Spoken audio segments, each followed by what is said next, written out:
Hi ಎಲ್ರಿಗೂ ನಮಸ್ಕಾರ. Welcome to my channel.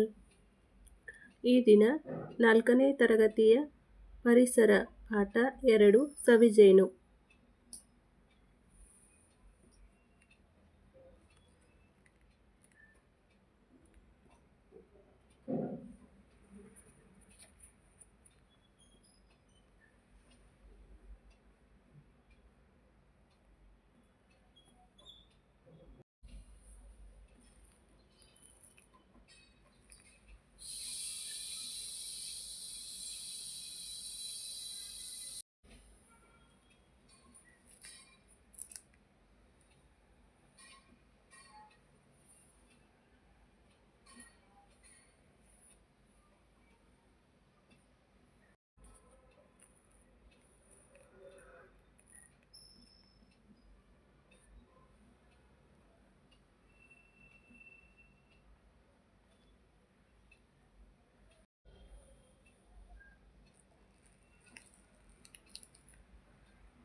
ಮಕ್ಕಳೇ, ಇಲ್ಲಿ ನೋಡಿ, ಇಲ್ಲೊಂದು ಪ್ರಶ್ನೆನ ಕೇಳಿದ್ದಾರೆ.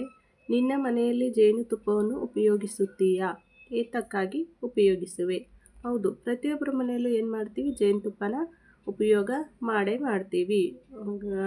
ಜೇನುತುಪ್ಪನ ಹಾಗೇನೂ ತಿನ್ಬೋದು. ಹಾಲಿನ ಜೊತೆ ಕೂಡಿಸಿ ಬೆರೆಸಿ ಕುಡಿತಾರೆ. ಔಷಧ ರೂಪದಲ್ಲಿ ತುಳಸಿ ಮೆಣಸ್ಕಾಯಿ ಜೊತೆ ಕೂಡ ಜೇನುತುಪ್ಪನ ಉಪಯೋಗನ ಮಾಡ್ತಾರೆ. ಪ್ರತಿಯೊಬ್ಬರ ಮನೆಯಲ್ಲೂ ಜೇನುತುಪ್ಪ ಪ್ರತಿದಿನ ಉಪಯೋಗಕ್ಕೆ ಇದ್ದೇ ಇರತ್ತೆ. ಯಾರ್ಯಾರು ಜೇನುತುಪ್ಪನ ಪ್ರತಿದಿನ ಉಪಯೋಗ ಮಾಡ್ತೀರಾ? ಲೈಕ್ ಮಾಡಿ, ಕಮೆಂಟ್ ಮಾಡಿ. ಯಾರಿನ್ನೂ ನಮ್ಮ ಚಾನಲ್ನ ಸಬ್ಸ್ಕ್ರೈಬ್ ಮಾಡಿಲ್ಲ, ಸಬ್ಸ್ಕ್ರೈಬ್ ಮಾಡಿ. ಮುಂದೆ ಹಾಕೋ ಎಲ್ಲ ವಿಡಿಯೋಗಳು ನಿಮಗೆ ಫಸ್ಟ್ ಬರುತ್ತೆ. ವಿಡಿಯೋ ಪೂರ್ತಿ ವಾಚ್ ಮಾಡಿದ್ದಕ್ಕೆ ಧನ್ಯವಾದಗಳು.